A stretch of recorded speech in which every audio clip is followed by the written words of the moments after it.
Hey Aceland, it's Aaron here in Walker, Michigan, store number 2.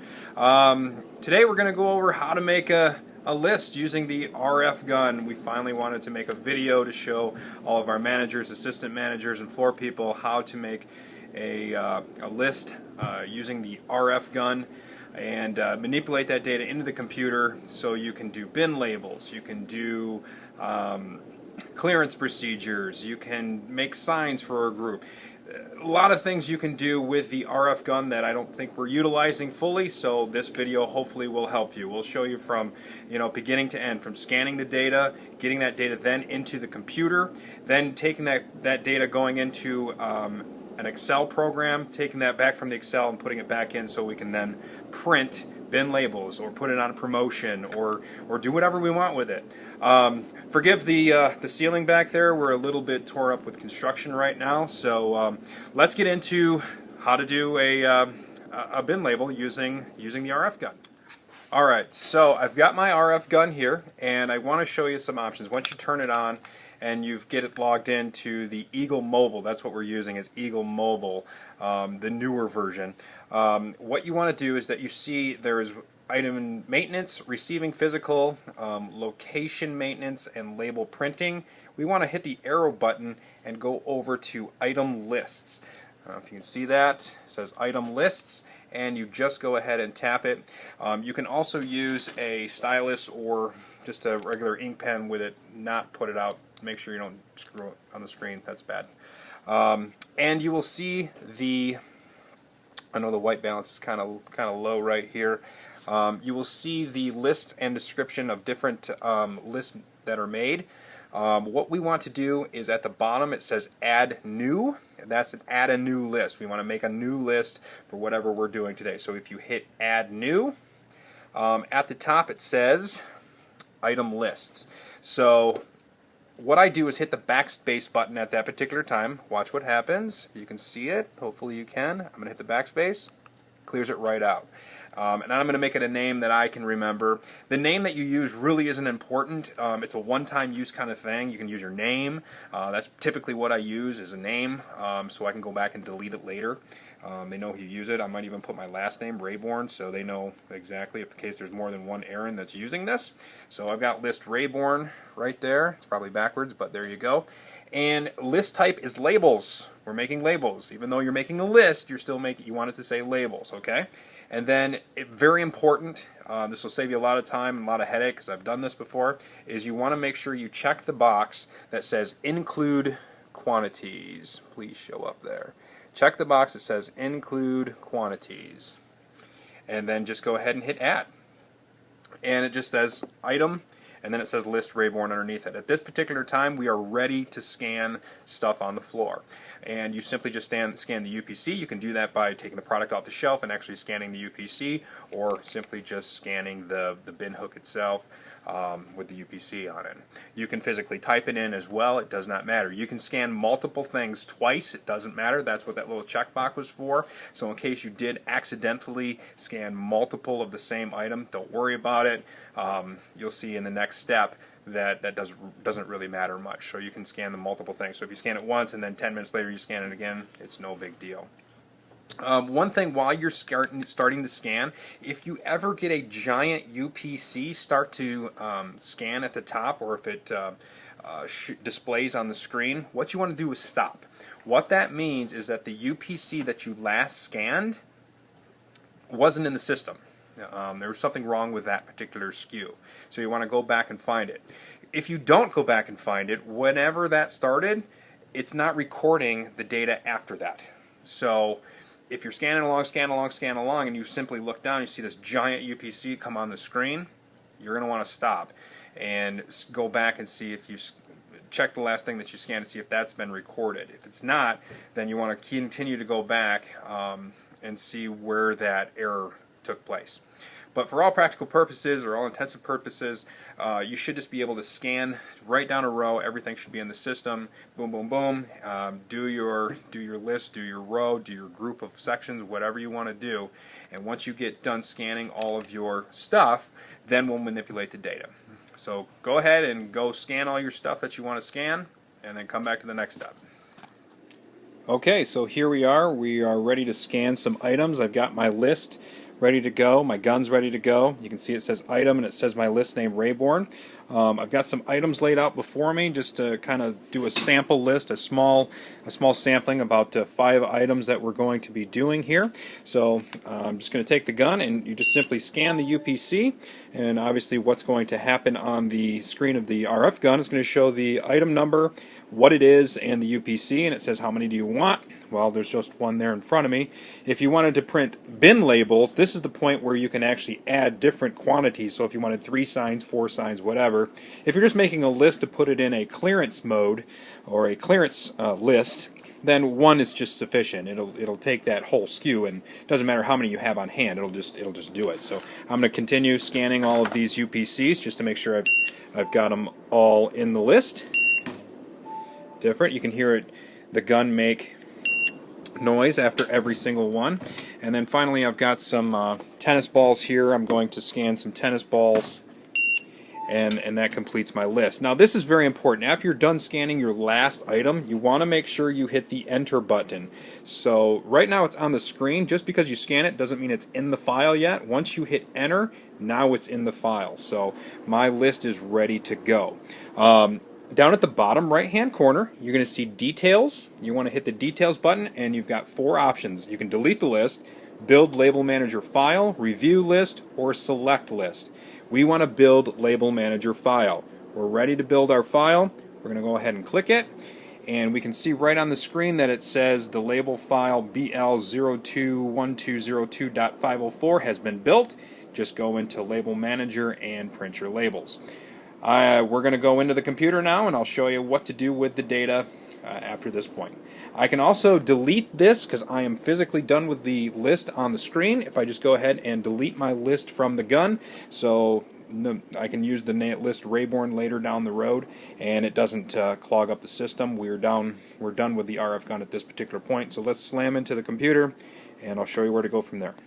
Okay, so here we are in Eagle Browser. What we need you to do is go right into the IMU screen. This is the easiest way to get to the label manager. Once we're in IMU, you can hit the miscellaneous keypad, and it's number 8. That's label manager. Go into label manager. Make sure there's nothing to display here. If you were to go into label manager and maybe someone else had been working on a list or some other thing, you want to make sure you start with a clean slate. So if there was a bunch of stuff here, make sure you hit select all and then delete. So you're starting with a clean slate.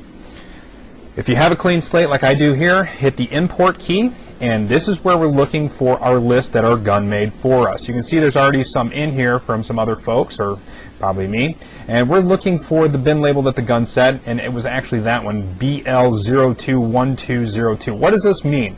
BL stands for bin labels. 0212, that's today's date. Today is February 12th.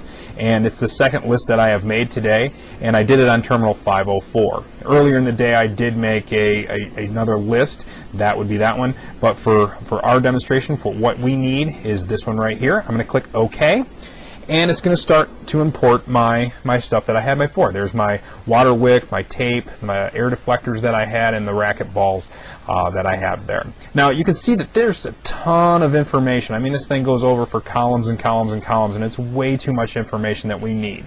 To make our list, we simply just need the store number that we're working with and a SKU. So I have a nice little file viewer loaded up here, so we hit load view from the file screen, load view, and go to Excel viewer and hit open. It takes that data and just shrinks it down for an Excel spreadsheet. It's just going to have the store number that I'm working in and my SKU. Once we have that down, we need to go to the green X that's in the bottom right hand corner. It says export, and it's going to load our Excel program. Now once we're in Excel, there is one thing or two things that we have to do. It says store and SKU. Well, that's not a store and a SKU number, it's just a heading, so we want to delete that heading. If I go to the column 1 and kind of highlight it here and right click, I want to hit delete. If I hit delete, what that does, it just shifts the numbers up and it takes it off the screen. The other thing we want to do is do our columns. You notice these little green arrows in the upper left hand corner? That means that there's a problem with that number, and there's a little road sign next to it. Well, if you hit the road sign, you can see a window pops up, and we want to take that to convert to number. So we took that and we converted it to number, and the little green thing goes away. Convert to number also on column B, and we're ready to go. So that's all we really needed to do in the Excel program, is just get rid of that store SKU thing and change those to numbers. We're going to hit the File button, and we're going to save this. Go into Save As, and I usually like to pick my desktop to save my stuff at so I can easily find it, and I usually save it in a CSV folder. I've already got a CSV folder made. If you didn't have one made, you can simply right click and make new folder and call it CSV or whatever you want to find it. But I always like to save stuff on my desktop, and I'm going to save it in my CSV folder so it's nice and clean on my desktop. It wants to pre-make a name for me. I'm going to change this. I'm going to change this to my Rayborn name, and save as type, very important. Do not save it as an XLS, which it's prompting you to do. What you want to save it in is a CSV, or a comma separated value, or a comma delimited value. That's actually what CSV stands for, is comma separated value. That's what the Eagle system is going to recognize. You can see we've already got different ones in here from times before.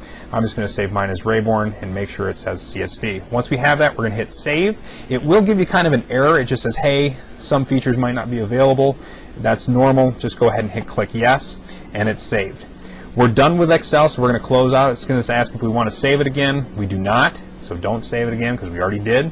And it's going to take us back to Label Manager. We're done with this, so we can hit close. So after we have closed Excel and we've closed the Label Manager, what do you want to do with the data? That's the next step in the puzzle.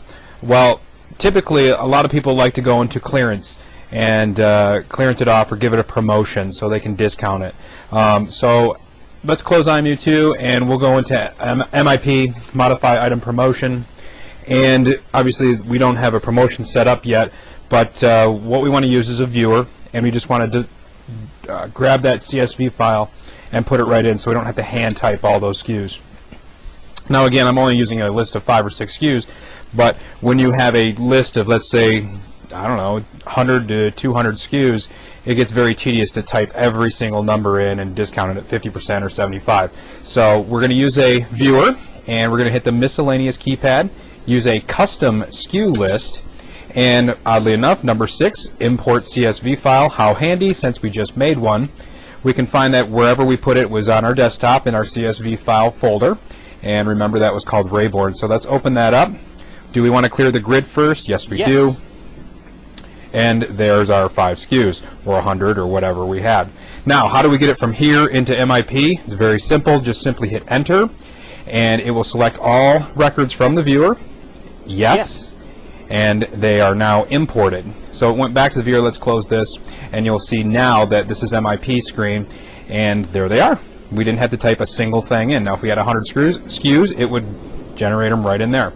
Now at the bottom of the screen it says use miscellaneous keypad, option 1 to enter the promo start dates. So miscellaneous 1, we're going to make global changes, and most of you are probably very familiar with this screen, promo type, whatever you want to call it, clearance, Z out, whatever you want to do.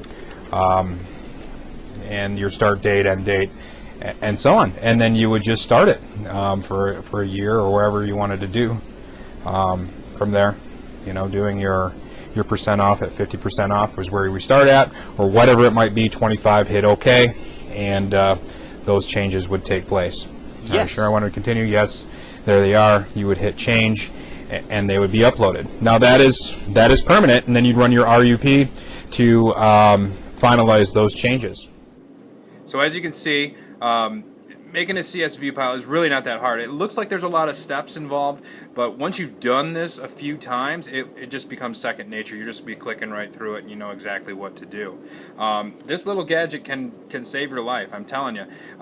It makes it really quick for doing like out-of-date end caps. So say the month of February is over and you still had a lot of stuff left over, you can easily go through and nab those if you forgot to save your promotion file from the week before.